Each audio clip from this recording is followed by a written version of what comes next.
Steel Curtain Network. Touchdown! Touchdown para Calvin Austin! El Monte Washington es arma. ¿Quién más? ¿Quién más? DJ Watt! What is up, Steeler fans? Welcome back to another episode of the Steelers Preview. I'm Jeff Hartman, joined by Dave Schofield and Bryan Davis as we get you ready for Week 16 against the Detroit Lions in Motown, Ford Field. A lot of good memories from that field and that game of Super Bowl 40. But Dave, what's up? How's it going? Hey, it's going. This is, the last full week before Christmas. For me, technically Christmas break starts tomorrow with everything. I love this time of year. This is when the road gets narrow when it comes to Steelers football. And it's nice to see that the team, leaning into it this time when the road is getting narrow. Bryan Davis, what's up? Yeah, games in December when the Steelers are in the playoff hunt are so much more fun. And I guess because it's the backdrop of the Christmas holiday and all of the holidays, and you're going through it just feels so good. And this has been a year of trends. We've been talking about the Steelers bucking trends at the beginning of the year. Like even last year at this time, December 15th, we were talking about the Steelers finally winning in Philadelphia. This year, it was finally winning a game in Chicago besides that one in 1995, finally winning a Thursday night football game. Then we started turning it around and saying, all right, how about not losing the trend of Monday Night Football? They have never lost a regular season game or a postseason game at Ford Field. Let's keep it up. It's going to be a tough one. I don't think anyone that's paid attention to the NFL or the Detroit Lions over the last 2 years, this is going to be a really, really tough game in a lot of ways. And we're going to break it down for you here. We're going to talk about the injury report and all that. But first, I want to get y'all's opinion on something. Patrick Queen said today on Thursday when he spoke with the media that after the Buffalo loss, there was we'll just call it, Festivus is coming up. We'll just call it an airing of grievances amongst the Steelers team. And since then, things have been a little bit more copacetic, and maybe you've noticed things have changed on the field. Now, that doesn't mean it's going to be sustainable and it's going to last forever. Dave, what's your thought on teammates having these, whether you call it a team-only meeting or whether you call it an airing of grievances? I don't care. What are your thoughts? Yeah, sometimes you need to work through some of those kind of things. It's a long season. Sometimes everyone doesn't communicate well with what their expectations are and whatnot, or there's issues that are going on. And sometimes you just need to kind of get it all out. Sometimes you kind of got to take one on the chin in order to really be ready to do what you need to do to move forward from it. And it seemed like that kind of what happens in that week. And when those kind of things happen, you can either crumble or you can do like what Patrick Queen was talking about and have those, air things out and build on it and go on from there. So I think it's great hearing something like that. Bryan, what's your take? I'm a guy, and I've talked to my wife and all my friends about this, that, sometimes you just need to slug it out verbally. And you really do. And then you're okay. I've seen so many people just say, I'm not going to talk to that person anymore. And then boom. And they don't talk for 20 years. And then you have the ones that are like, all right, rubber hit the road. Let's go ahead and let's put on the gloves a little bit. And at the end, we're going to be okay. And you are, because sometimes some people don't want to say how they feel. If something hurt them, they won't say it. Or sometimes it's a misunderstanding. Sometimes just getting on the same page is so crucial. And for a guy, let's say 53 guys in a locker room, and then you have some people that you have offense versus defense. You have so many different things going on there. And sometimes it's good to just have that. I don't want to call it an intervention. I don't want to call it a lock-in. Sometimes it's a lock-in where you're just like, all right, we're going to have team building. And that's not what they did. They didn't go to David Buster's or anything like that. Or you didn't see Patrick Queen following in the lap of Isaac Seumalo and hope that he caught him. You didn't have anything like that. But you just have like sometimes when you air your grievances and you say, this is what's going on. And when you say this, you make me feel like this. And sometimes that wake up call is good because like, man, I did not know I was doing that. And for everybody to know that, look, we're on the same side here. We're not competing here. We're competing together. And when that happens, sometimes it works. Sometimes it doesn't. But a true leader will help that happen. I don't know how it was put together. It could have been a team leader. It could have been Mike Tomlin. It could have been anybody. But it's just very beneficial. And you guys, the three of us have worked together for a long time now. And sometimes we've had to say, hey, this is how I feel. Each and every one of us. And then we're like, yeah, man, the last thing I want to do is hurt any of you guys. I'm going to think better before I do this or say this. And that's what the team needs. I think I'll say that the hope as a coach or as a teammate is that a season doesn't get to this. It doesn't get to this point where you're having to say, listen, I got a lot of problems with you people, and to channel my inner Frank Costanza. But I think that really ultimately it really does depend on who you're talking to. Because Bryan, like you said, the three of us have had issues before in the past with certain things, and we've been very honest with one another. We all can take it and we all can move on and we can change and adjust and be okay. Anymore, like, there's a lot of people that if you criticize them and you come down on them or you single them out, they don't rise to the challenge. They go into a shell. And it's like, I can't believe you just called me out. And so I would hope that, I think if both of you guys talked about the leaders of the team, I really hope they were able to read the room. Judging on the results the last 2 weeks, it seems like they did. I got to be honest, between that and I do really like how Aaron Rodgers, and he's doing this intentionally, by the way, the whole cast-off thing, he is trying to really motivate a lot of players. Adam Thielen, they didn't want you anymore. How about MVS? You were on a bunch of teams. Kenneth Gainwell, you signed a 1-year deal for like what, a couple million, if that? Come on. Like no one wanted you. They took you here. Asante Samuel, they all thought you were damaged goods. We're all cast-offs. No one wants you. But we got you here. Man, that is, to me, from a non-football perspective, that is A+ leadership. You are motivating your team. And so you see two different avenues. The Patrick Queen, maybe it's let's get in a room, let's close the door, let's yell at each other. And then the other one is I'm going to publicly pump you up. And I'm going to make sure you know that we're ready. Let's do this. I don't know, Dave, any final thoughts on this? Well, I do find it very funny that then Aaron Rodgers was asked if he was a cast-off. No. I mean, he answered that like that, which is funny. When you're a street free agent, meaning the team cut you and you're out there, you can take that mentality. Let's just say this. I don't know if that's the mentality he needs or not. It doesn't matter to me which way they view it, as long as they're out there and playing hard and motivated and doing like they did the last couple weeks. Just whatever it takes. Good, whatever the leaders have to do to motivate it. Ben was good at that too, with the band of brothers thing, and nobody believes in us. And what's happening in Jacksonville right now? They are trying to play this disrespect thing so much. And that's what they're doing to motivate them. The media is actually trying to throw the disrespect thing at them, and it's working, and they feel they're bonding together. So when it's us against the world, man, it's something that really works. But you can manufacture that sometime, because I think of when the Chiefs won back-to-back Super Bowls, Travis Kelce's up there saying, nobody believed in us. I'm like, you literally freaking won the championship last year. What are you talking about?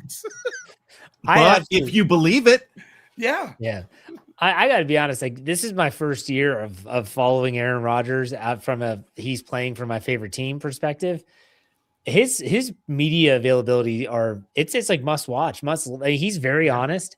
He went to the podium after the game Monday night with the box score. Did anyone else see that? He's sitting there with flipping through the box score checking the numbers as he goes. Yeah. We are on the post game show. Well, let's see. We got Gainwell. Look at him. He got over 120 yards total. I mean, our third down percentage wasn't very like, what is going on? But, That's like Andy Reid. Hey, you play on Monday night, you don't got a lot of time to reflect and move on to the next game. He's trying to be efficient with his time. so I said this on my podcast Friday for Let's Ride, and I feel like the Steelers are turning the corner, but man, they still got to get around the turn. Yeah. And this game is going to be tough. I want to ask you guys what's your gut reaction to this game coming up on Sunday at 4:25. Dave, I'll let you go first. Well, this is I asked Greg Benevit this morning on Pittsburgh Standard Time. Like, if when the schedule came out back in May, if there was only one or two games you could circle in the calendar, you're like, this is my biggest bet for a loss. This was one of those. This one and the Thursday night in Cincinnati were I mean, before you knew anything of how Cincinnati would be, who was playing everything, those were the two that you're like, man, those are going to be tough to win. So this is it. Now, does it mean they can't win it? No. Does it mean that you were going to have a lot of confidence going into it? It really depends on how the season was playing out. Did I expect Detroit to be 8-6 at this point of the season? I did not. But I mean, they've lost the games that they've lost have been to good teams. So to me, yes, it's a non-conference game on the road, which are usually the ones that you're like, if you're going to drop any of them, those are the ones that you do. But when the road is narrow and there's only 3 games left, you don't want to say, well, this is one that it's all right to drop. It's not all right, but it's also going to be it's their biggest task of the season. They weren't anywhere close to being this big of an underdog in any other game this season. That's true. That's true. They are 7 points, 7-point underdogs right now. Bryan, what's your thoughts? What's your gut reaction? Let's go back 7 years to this very weekend.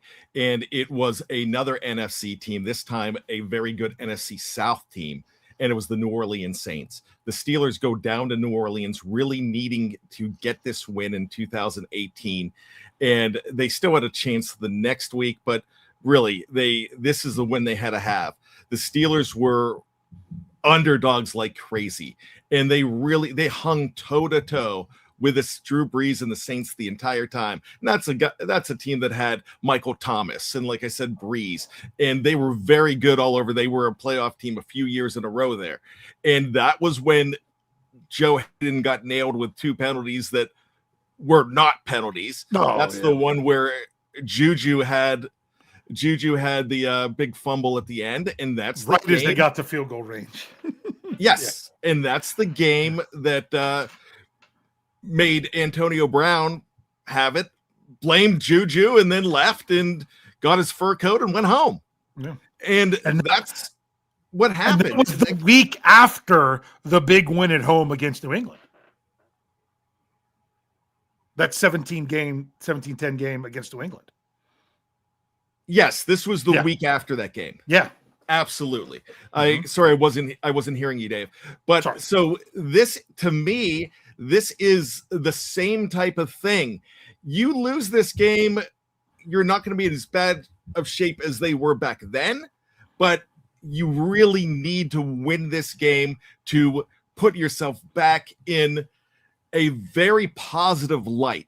The only problem is it puts you in where more people will jump back on the bandwagon nationally, but that's fine. You can jump on, don't care. But the big thing is to have them believe it. This season also reminds me a lot of 2005 when they had to win 4 in a row. They don't have to win all these games in a row. This is a much different season, but the mentality is the same. When Bill Cowher comes in and says, all right, we've got 8 one-game seasons left, and we gotta win. So that's just to be able to know that they can do it in January. You gotta beat a good team, and then I think you cruise. You cruise to at least the final if you win this game. We shall see. It's going to be a tough task. We'll talk about that here in a second, but we got to start with the injury report because, well, who's in, who's out, we don't know just yet. But Dave, you have that at the ready? I do. All right, let's start with the Steelers. All right, with the Steelers, Aaron Rodgers still is on the list because of his wrist. Although he's a full participant, it's just one of those things. the Steelers have to list him. So that hasn't been an issue. I'm going to start with the guys that have been playing, because the other one, Derek Hartman, full participant 2 days in a row. So it looks like he's going to be back this week. Cam Hayward was added to the injury report this week as resting, where he didn't practice on Thursday. That's no surprise. Now we get into everything else. Ben Skoranek has been limited both days with illness / hand. They've got to put the hand there because he's got a cast on it, or a brace or something of that regard, but also was dealing with an illness, which Jabril Peppers also popped up where he didn't practice on today, Thursday, after not being on the injury report, where he missed because of an illness. James Pierre has not practiced either day with his calf injury. Nick Herbig has not practiced either day with his hamstring injury. Andrews Pete has been limited both days coming through the protocol. That's not surprising that he didn't go up to full today. Tomorrow's a big one to look at for him if he's going to make it back. Isaac Seumalo did not practice either day with his tricep. Really, it comes down to tomorrow with him. And TJ Watt did not practice either day with his punctured lung, or his lung surgery, I guess I should say. But he was at least in the facility today, because we were able to see that, the reports there. Other guys that popped up today was Christian Kuntz was limited with a knee. Hopefully that's not something that he heard it during practice and it's more of an issue.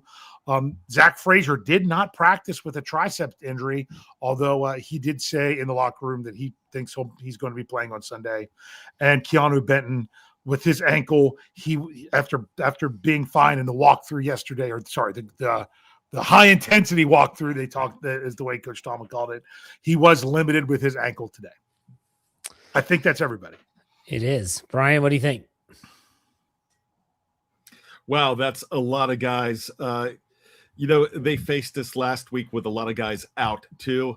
I like how players have banded together, but need to get some more of those guys back. Well, let me talk about what I highlight here when I look at this. First and foremost, Lord, please don't let an illness be going through the locker room, because you had Jaylen Warren sick, and he had his game status moved to questionable before Monday Night Football. Now you have Ben Skoranek with an illness, Jabril Peppers with an illness. That's not good. Let's hope that they nip that in the bud. Frazier with the triceps, even though he told Nick Farabaugh of PennLive.com that he said you should play. I don't love that either. I love getting Derek Hartman back. Let's keep some positives here. I don't think Andres Pete plays unless he goes full Friday. No. If he's out of the protocol, I don't know that he starts, but he can then be one of the 8 linemen they have to dress. Yeah. I think he'd just be a reserve guy. I'm saying for him to clear the protocol, he's got to go to full participation, and he's got to get through that. So he's limited both Wednesday and Thursday. If he's full on Friday and he's questionable, then he's in the Darnell Washington category. I don't think Washington was full on Friday. Or was he full, but he still was questionable? That's what I'm trying to thought he was full, but he was questionable. You might be right. There's probably stuff they has to. I'm expecting not to have Nick Herbig this week with a hamstring injury. I hope that James Pierre with the calf injury, that they're just being, there's a lot of people that have said ruptured Achilles tendons have come after calf strains. And so maybe they're just being cautious. I don't know. Not expecting to have him. But if there are certain positions where they can get away with it, you would think corner is one of them, but they're going to need every defensive player they can get. I don't know. Dave, what were your thoughts? It's shaping up to be one of those games. I'm so glad that this is not a quote unquote must win game for the Steelers. If they pull off this win, this gives them a little bit more breathing room, in all honesty, is what this would really do. But the ones they really have to have are the 2 weeks after this one. So to me, it's frustrating to see all that, but you really hope that maybe some guys can then start to get back after this week. Derek Hartman, they said he possibly could have played last week. He just didn't have much prep time. And this is going to his hometown. So I'm glad that he'll be back. Otherwise, if they feel like they have things covered, they might say, let's not. If it was week 17, they might be pushing people back a little bit more, but being week 16, they might have a little bit more of a luxury to have some people that can't quite go. All right, Dave, let's go to Detroit. What's their injury report look like? Well, the crazy thing about Detroit is this. I don't know who all's on IR because I don't follow them that closely, but I know like they're like 3/4 of their secondary is out, but I don't think any of them are on the injury report because I think they're all like on IR or even out for the season or anything. Brian Branch is out. Yep. Terry Arnold is on the IR, so those guys are both those two for sure. Yeah, and then you have safety Kirby Joseph didn't practice either day. You had center Graham Glasgow didn't practice on Thursday with a knee. And Wednesday's report for them, you got to remember, they had a walkthrough. So it was an estimated report. So I'm going to stick more to Thursdays.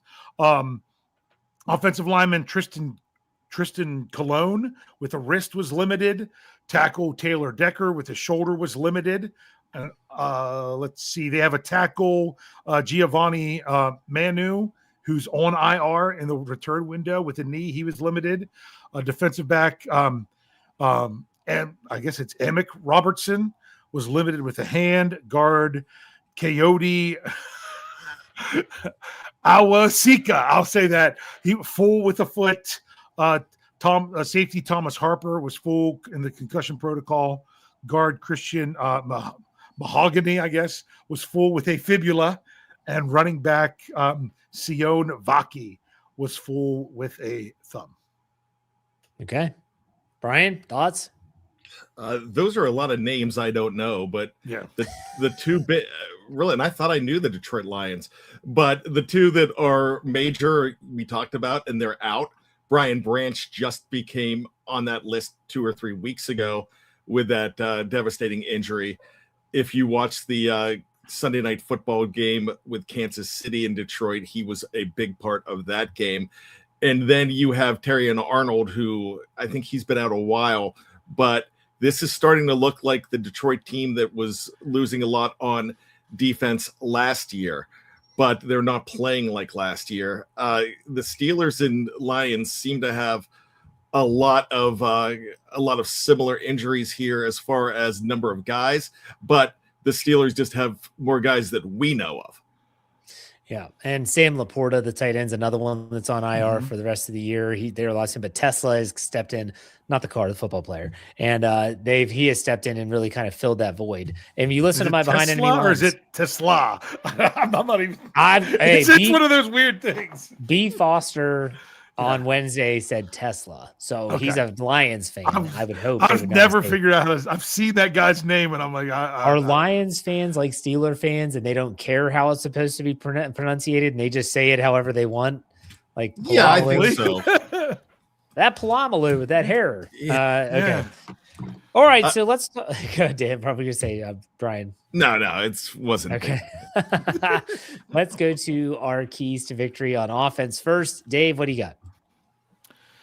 All right. On offense, the key to victory is keep pace. You're going up against the number one scoring offense in the NFL. Bottom line is you can't have wasted possessions.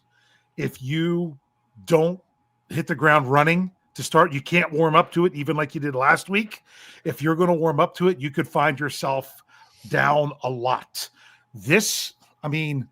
I think about it. How often have the Steelers been down multiple scores in games this year? I mean, they were against Buffalo. Yep. But really it hasn't happened. I mean, late in the game against the Seahawks like that, but I'm like, so this might be a different style of game if they don't keep pace. So the big thing is you've got to answer the lines blow for blow, and just like last week, you've got to get TDs, not FGs. There you go, Brian. What about you?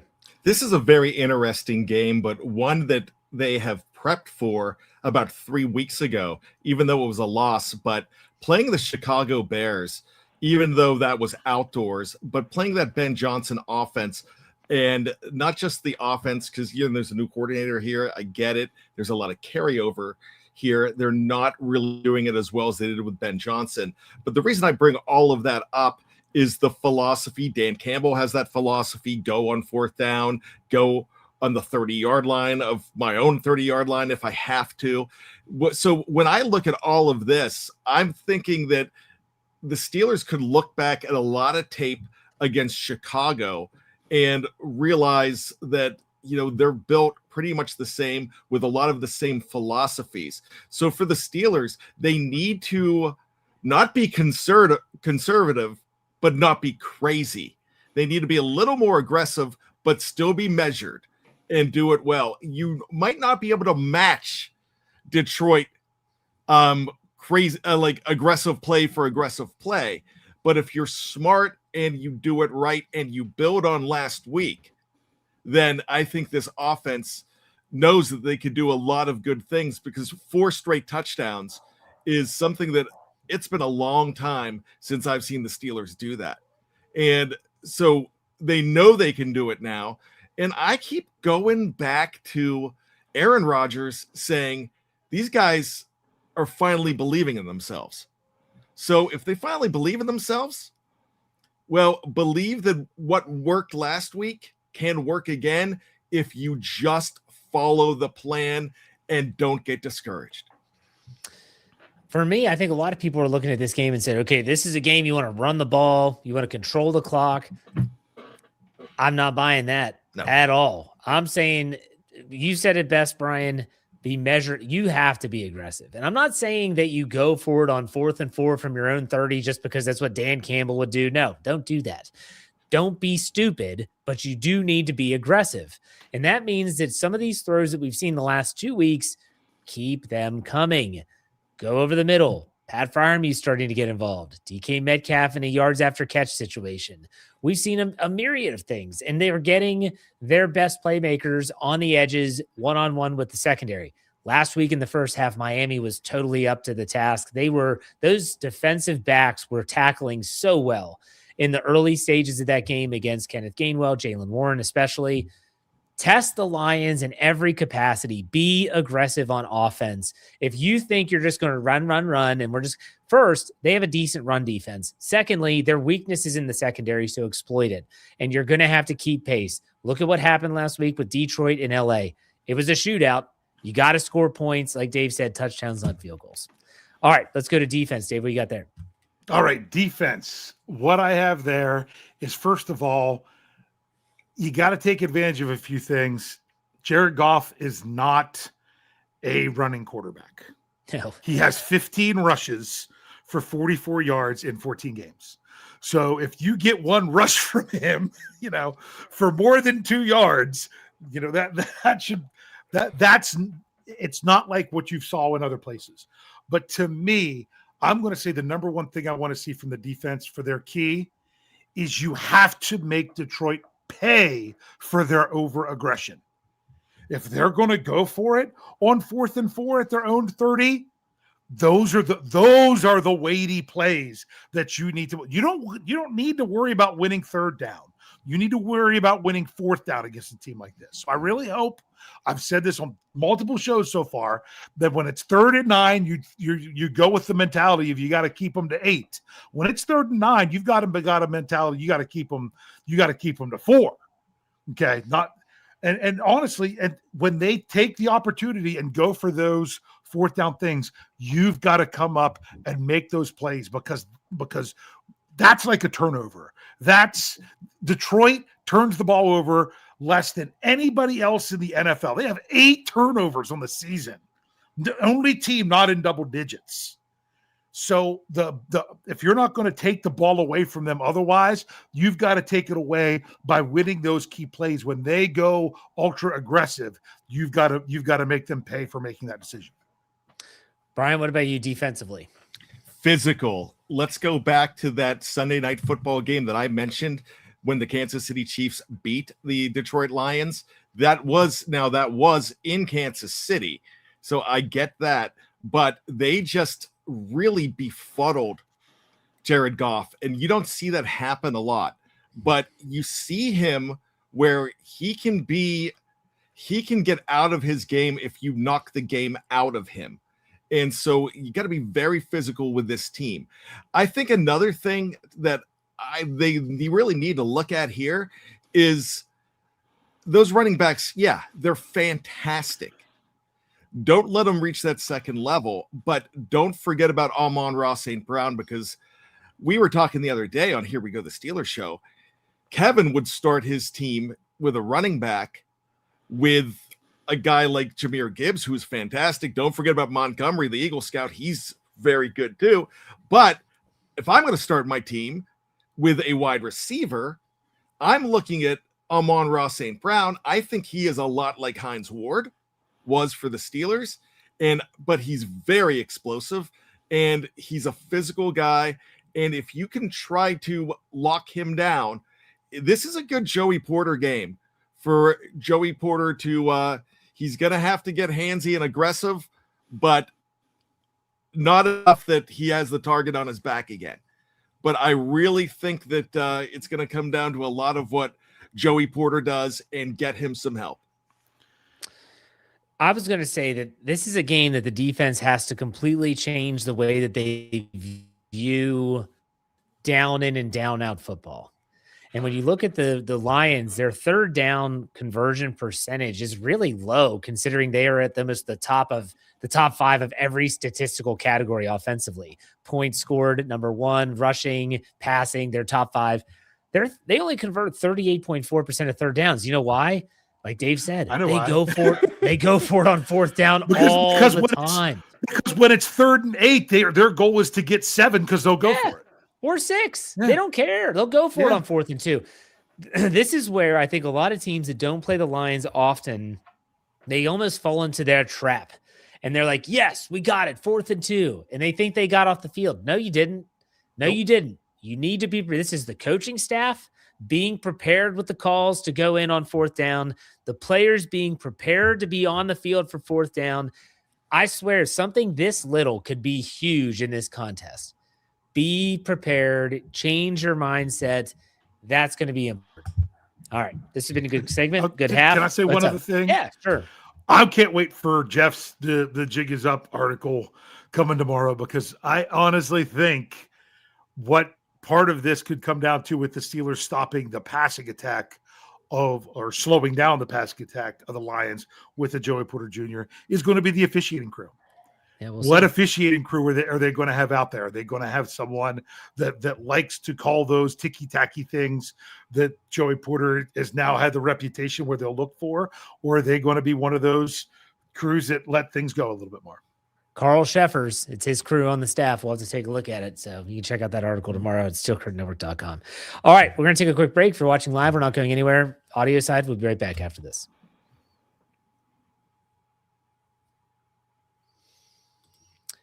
All right, Steeler fans, we are back. We have a super chat to get to. Steeler fan 69 gives us $10. He has a couple jokes. Here we go. According to my chocolate advent calendar, Christmas is tomorrow. I was going to say Christmas was 2 weeks ago. Yeah. For Christmas, I bought my wife a brand new refrigerator. Can't wait to see her face light up when she opens it. Merry Christmas. Merry Christmas, Steeler fan 69.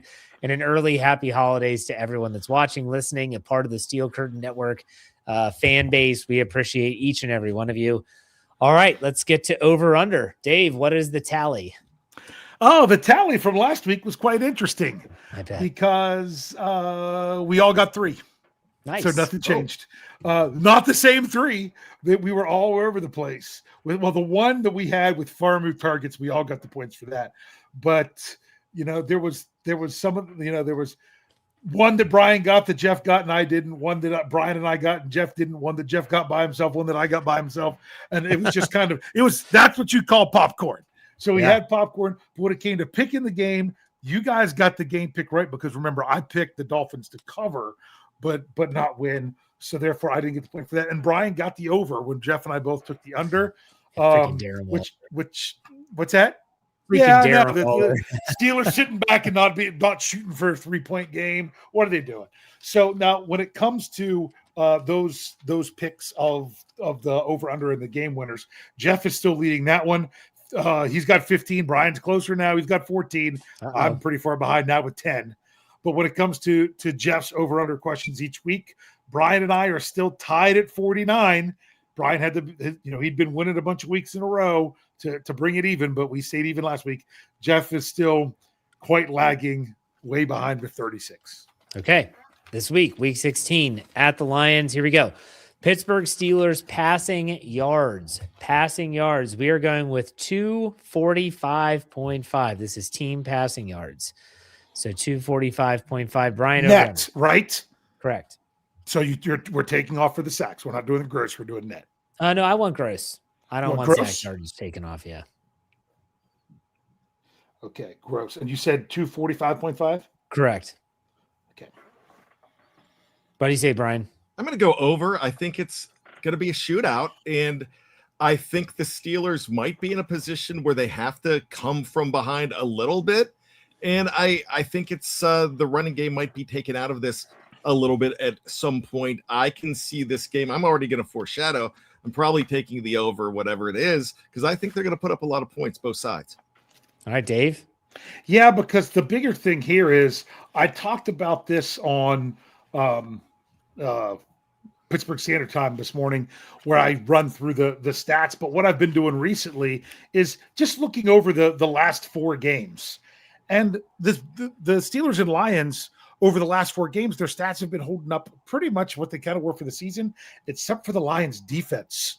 They are, over the last 4 games, they are dead last in yards surrendered, and they are dead last in passing yards surrendered, where the Steelers are actually now up to 15th if you only look at the last 4 games in passing yards. So because of that, the Lions, now granted, they were playing some really good passing teams in there, but because of that, I'm going to say I wrote over down before I even heard Bryan's answer. I'm going over as well, so we're all 3 on it. Let's go with Detroit Lions rushing yards. I'm going with 125.5. They average 131.1 per game. Bryan, over under. I think it's going to be hard to keep them under that. I still think you could win if you give up their average, but I can't go under. Okay. Dave? Unfortunately, neither can I. I think that's a really good number. I think that's a good number that the Steelers are hovering around that. They're in a really good spot for this game, going up against this rushing attack. The bigger thing is, if the Lions hit that, if they go over 125.5, how many attempts did that take? True. You want that going well over 20, even better over 25 attempts that they would have to run the ball that much to get that many yards. If they can do it on 17 carries and hit that, then you know you're really in trouble. But I am going to take the over just because I think it's a really big task, especially with missing TJ Watt and Nick Herbig, even getting Derek Hartman back. I would say if they hold him to 130, that's a really nice win. Hartman's back. Cam might have found the fountain of youth once again. I'm going under because I think they have. I almost pulled the trigger. I just couldn't. All right, next one. Kenneth Gainwell receptions. So we're not talking about attempts rushing. We're talking about him catching the ball. I've got the line at 5.5, Bryan. What do you think? You know what? Let's go over. He seems to be more involved in the game plan by the week. So I'm gonna go over. All right. Dave? 5.5 is a lot. I'm gonna say under. I think 5 is good because you said receptions, not targets, correct? Correct. Yeah. So when it comes to receptions, I'm going to say under. I think you'll see I'm hoping you see a lot of split time between these running backs, that it's going to be one versus. I'd really like to see Jaylen Warren get involved a little bit more in the passing attack because I think he can bring a lot with that as well. So for that reason, I'd like to see each running back get 5. Over. I think Kenneth Gainwell is a matchup nightmare. I know tomorrow in the Coach's Corner segment with Kevin Smith, he talked about the linebacker they like to try and match up. He said that's a guy you want to put Kenneth Gainwell out and see if he can just abuse the matchup. So I think they're going to target him a bunch, maybe 7 like he had last week. We'll see. All right, Chris Boswell field goals, lines at 2.5. Been a while since he's had that many field goals in a game. Bryan, what do you think? You know what? I'm actually going to go under this time. I keep on going over thinking he's going to get a lot. And this is probably the week that he has more of an opportunity to go over. But I need to go under this week because I have been predicting him to do it, and it's not happening. Okay. Dave? They're inside. If they cross midfield, they should be in Boz's field goal range. That's a good point. But they need touchdowns and not field goals. They need to not settle. That's why for 2.5, I'm going to say under. Crap, we're all saying under. Okay. Just because they need to convert touchdowns. Yeah, for sure. All right, let's go to Pat Fryermuth targets. He's starting to wake up a little bit, and they're starting to figure some things out with him. I've got the line at 3.5, Bryan, over under. Yeah, I'm going to go over. Man, I'm going over like crazy today. I will absolutely go over because I think he's good for 2.5, and that gets me there. Okay. Dave? Oh, yeah, I was if I'd have gone over if you did 5.5 because it was targets, but at 3.5, I'll definitely take that over. Under.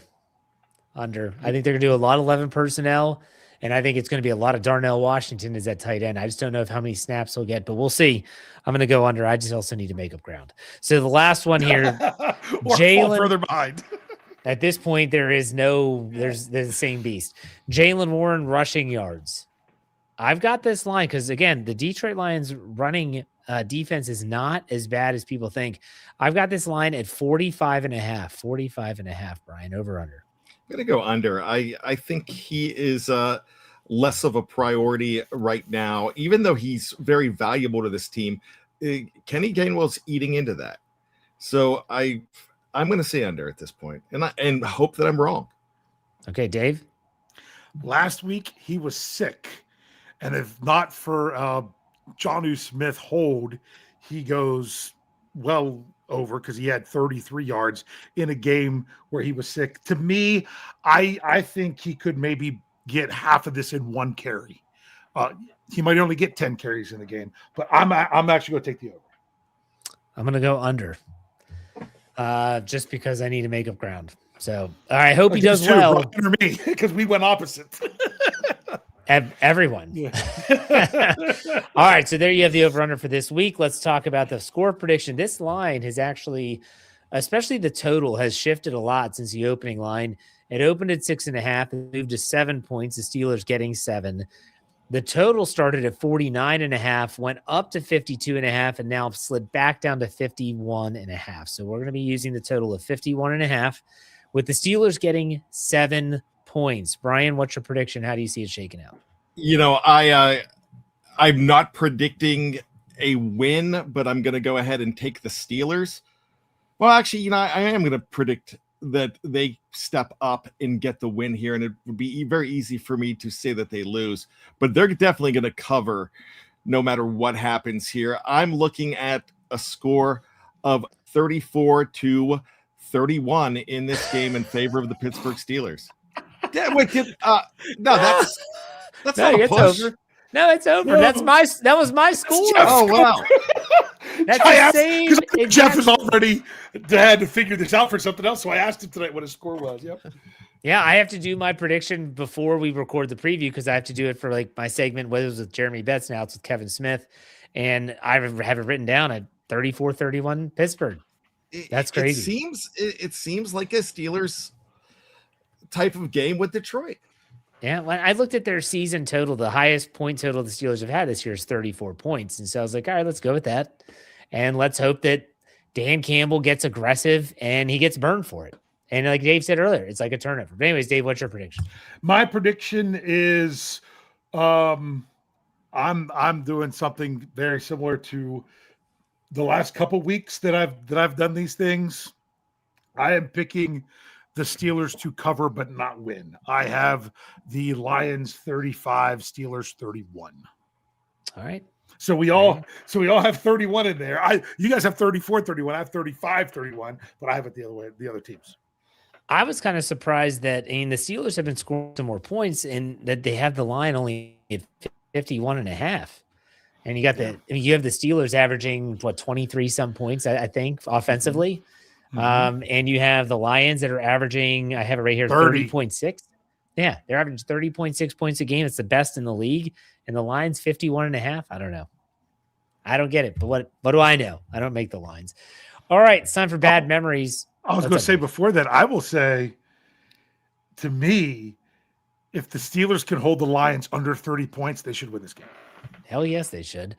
Now, Dave, I always get to guess first on the bad memories. I'm going to let you go and guess first. This is tough. I know what mine would be. because it doesn't matter if it's in Detroit or there. Let's go. I'm going to go with let's take a loss. Let's go with the infamous coin flip game on Thanksgiving. Yeah, that was what, 98. Yep. Okay. 98. I'm going to go with the game in Detroit. It's a win. It featured one 97-yard pass to Juju Smith-Schuster, and they stole my bike, and he gets the chain, and he goes over to the stationary bike, and he locks it up because that was right after they stole Juju's bike. That's my guess. Brian, what do you got? Is that 2017? Was that his rookie year? Yeah, that's 2017. Yeah, he was a rookie that year, and I was very close to going to that game. I did not. I went 4 years before, 2013, and that's my pick. That's the game I would pick because I was there. Yeah. Okay. I wasn't there, but here's a game that Steelers came out. I believe, Dave, they wore the Bumblebees. Yes, they did. Did you get photographed wearing a bumblebee in that game? No, what it was my dad and I, this was before I had season tickets. I was one section over. I was in section 121. My dad and I, we weren't sitting side by side because to get the tickets, we were sitting front to back. We were about 12 rows up, right down the sideline. Antonio Brown runs in for a touchdown. I'm wearing an Antonio Brown Bumblebee jersey. I'm standing, I'm huge. I'm standing up, holding up the jersey, tugging up to show the number. And he points up in the crowd. My dad will go to his grave that he was pointing at me in that moment. That's awesome. Well, the Steelers, remember, they started out 0-4 that year. Yeah. Coming in this game, they were 3-6.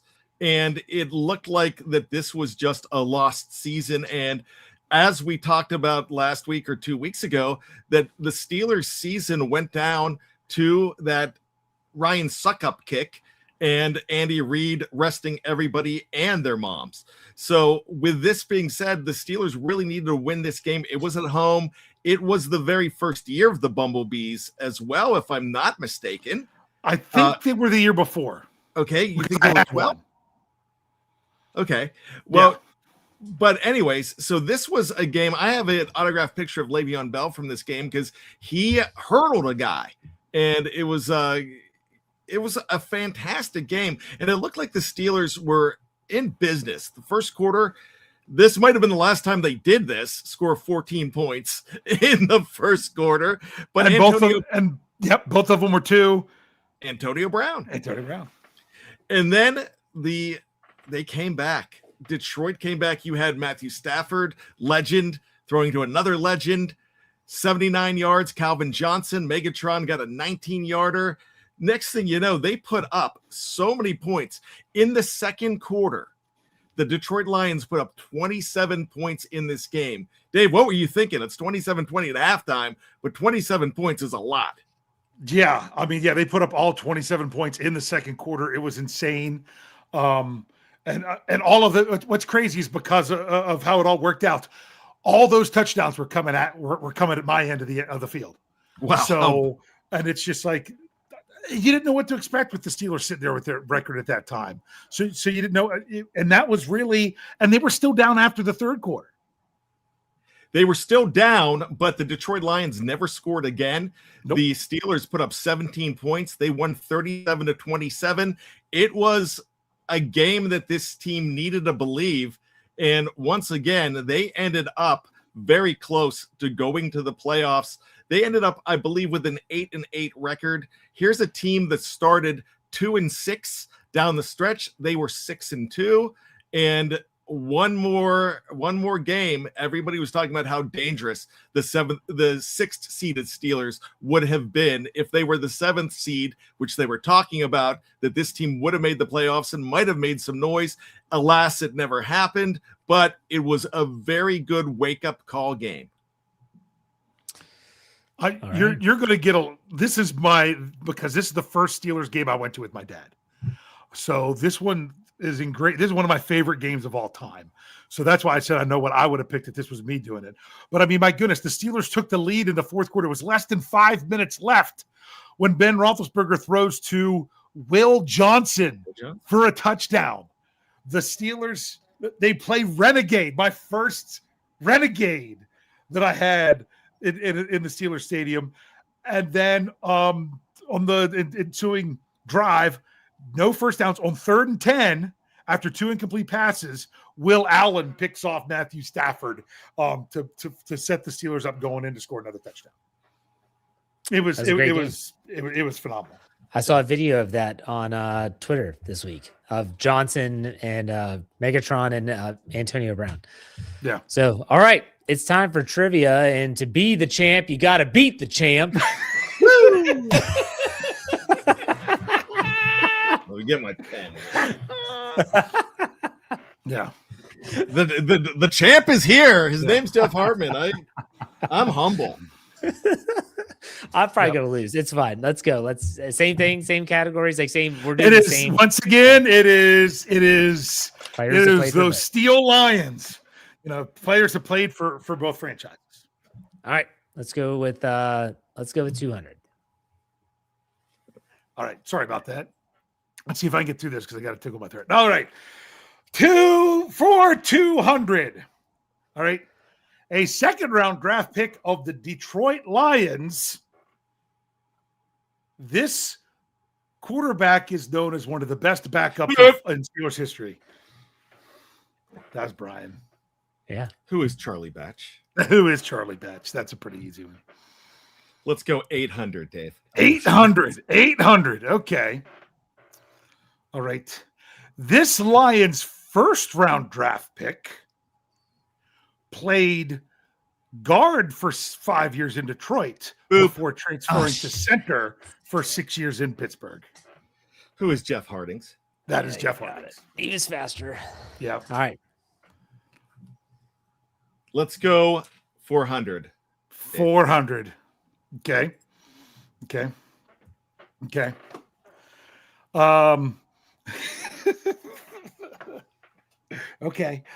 Are we ready? I got to be ready for who's gonna boop in fast here. After 4 seasons in Pittsburgh of catching that ball, he signed a lucrative deal for 2 years in Detroit. That's Bryan. Who is Jesse James? Who is Jesse James? Just like Jesse James. If you know, you know. Yeah. Yeah. Let's go 600. 600. Okay. Oh, wait a second. I've got to find a word. Yeah. All right. This, I got to check it here. This 4th-round draft pick of the Pittsburgh Steelers spent 11 seasons in Pittsburgh in 12 years because he had 1 year in between in Detroit. Jeff. Who is Cam Sutton? No. No. Okay. Could you please? No, I was going to say this 4th-round draft pick of the Pittsburgh Steelers played 11 years in Pittsburgh, or 11 seasons in Pittsburgh over 12 years, but had 1 year in between in Detroit. Who is Larry Foote? Who is Larry Foote? See, Cam, I was thinking about, and Larry Foote was another one, but I was like, okay, I knew Cam Sutton was one of those guys. He only played didn't play 12 years. Yeah. I think Cam was a 4th rounder, though, or was he a 2nd, 3rd rounder? He's a 3rd rounder. Him and James Conner were both 3rd round picks that same draft with TJ. Okay, let's go. Let's go 1,000. Let's go 1,000. All right, this one's going to be good. Going to be interesting. Oh, Bryan, if you want to go ahead, just go ahead and boot now. No, just kidding. All right. This Hall of Fame, 6-time Pro Bowl, 2-time All-Pro, 3-time NFL champion quarterback brought on quite the curse in Detroit as the original blonde bomber who likes to stay in his lane. Boop. Who is Bobby Lane? Who is Bobby Lane? The curse of Bobby Lane. Clean sweep for Bryan. Congratulations, Bryan. My pride was hurt. I'm sorry. I'm done with this. I'm taking the series. I'm going for the skunk. I like watching Jeff win, but I think I just needed it this week. Yeah. All right, this has been good. Let's do some final thoughts. Dave, I'll let you go first. Me first this time. Okay. Yeah. I'm used to gathering my thoughts while Bryan talks for 12 minutes. No, just kidding. Pretty much. I'm so excited about this game. I've said it in the past. I kind of have a soft spot for the Detroit Lions. They're a team in a different conference. I've never had a problem with a Lions fan that I've run across, especially those that stuck with them through some very miserable seasons. This is a franchise I like to see do well, and pretty much I root for them to win almost every time they play, but not when they're playing the Pittsburgh Steelers. So the Lions are one of those teams that the NFC does not want to see in the postseason. They would love nothing more than the Steelers to win this game and kind of take the Lions out, because they're a dangerous team. And I still say last season still goes to show that sometimes the bye week can be more of a curse than a blessing. But the Detroit, they're not lined up for the number 1 seed like they were last year. They're trying to fight to get into the postseason. The Pittsburgh Steelers are trying to fight to get into the postseason. I want to see a good football game. The bottom line is the Steelers don't have to win this game to make the playoffs. I don't know if the Lions are going to be able to make it without getting a win this week. The Lions have also been on a trend of win-loss, win-loss, win-loss. I meant to look it up, but I still haven't seen the last time the Detroit Lions have lost 2 games in a row, which is what the Steelers would have to do there. This is a tough task this week for the Pittsburgh Steelers. But just because the task is difficult doesn't mean that they're up for it. So I'm really excited to see this team. Although I didn't pick them, that's just because sometimes I get nervous when I do pick them. So I want nothing more than to see this team come out there and put everyone else on notice that that the Pittsburgh Steelers are for real, because a win like this would go a long way. All right, Bryan, final thoughts? Well, I really think Dave is absolutely correct when you're talking about how likable the Detroit Lions are. And I absolutely agree with them. I root for them too, but I won't root for them against the Pittsburgh Steelers. I also won't root for them when I'm in a rainstorm and they have no wins and they end up tying the Steelers. And that was the last time they played. But if you go back almost 60 years, we're going back to 1966. The Steelers are 13-2-1 against them. We talked about trends. The trend is that the Steelers have owned the Detroit Lions as of late. Now, these current teams don't believe it. But when you look at the loss that the Steelers, the losses that they've had, there's only 2 in that time. And one was a notable Thanksgiving Day game, and it was Detroit 45, Pittsburgh 3. The other was a notable Thanksgiving Day game. That was the coin toss game. Those were the only 2 wins for the Detroit Lions in that time. The 1998 one should have been a win. 2021 should have been a win. So all I'm going to say here is the Steelers are a different team right now. Detroit is a team that is desperate coming in. I don't think the Steelers are desperate. I think they're a team that found, it's like the movie American Pie. They found that little archive in the library that's a book that everybody's written in. And the guy who presented that to him is a guy named Aaron Rodgers. And the reason I'm saying that and equating to that is I believe Aaron Rodgers is the wise man that put all of that together. And now they are starting to follow him. They are starting to believe in Aaron Rodgers. Aaron Rodgers does very well in Detroit. He is 18-8 all time against the Lions, not just in Detroit, but all time total. I'm 8-5 in Detroit. 8-5 in Detroit, 18-8 overall.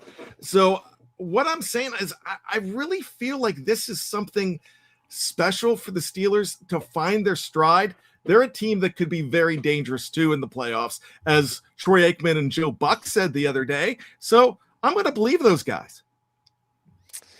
Are you saying that Aaron Rodgers authored the tongue tornado? Look at that mustache. I'm sure he has. You were holding that one the entire time. I know how to speak to you, Jeff. I don't know if Dave's seen the movie or not, but it's got some cusses in it. Huh? It's got some cusses in it. I don't know. Yes, it does. I was just going to note something because Bryan was talking about the Steelers' record all time against Detroit. I'm not sure how far he was going back, but I can't remember. Since the 66. merger, the Steelers have, my goodness, if you go all the way back to 66, that throws 3 more in there. Since the merger, the Steelers have only been underdogs to the Lions twice and won both times. If you go all the way back to 66, it's 5 times, and they've won all 5. Every time they're an underdog since then that they've to the Detroit Lions since 1966, they have won. All right. I hope you all are ready for this game. I know that we will be here for the post-game show, the 3 of us, after the 4:25 p.m. Eastern time kickoff. It's going to be a lot of fun. Make sure you check out Steel Curtain Network's podcasts that are not just on YouTube. That's my Let's Ride podcast every Monday, Wednesday, Friday. This week it was Monday, Tuesday, Wednesday, Friday. Dave's obviously he does his press conference recaps. He's got the Pittsburgh Standard Time podcast. Brian's Here We Go show, Bad Language. You guys know the Q&A because he does that here as well. Thank you all for listening. Check out SteelCurtainNetwork.com. But Dave, you know how to send us out. Hey. We'll see you next week. Everyone, take it easy.